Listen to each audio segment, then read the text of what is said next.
तो hi friends मुझे ओडिया टका मुन्ना आ गोटे बहुत बड़ स्काम रे फसी जाइए भिडियोटा समस्त सेयार कर जमी ओडावासी कई स्काम रे फसतु ना कहीं मुझे तो असुविधा पड़ी तो मुझे चाहे आपण मैंने कई भी ए असुविधा पड़तु ना तो भिडियोटा समस्त सेयार करूँ। तो मुझे काली भुवनेश्वर आसी तो सेठी खंडगिरी गली खंडगिरी पाखे गोटे झील को देखिली आठी मुझे साहाय्य करने उद्देश्य मु गाड़ीटा को रखिली आ गाड़ीटा को रखिला पर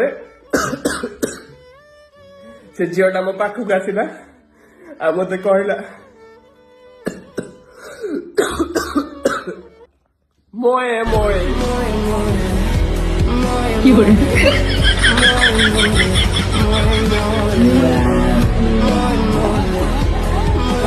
করে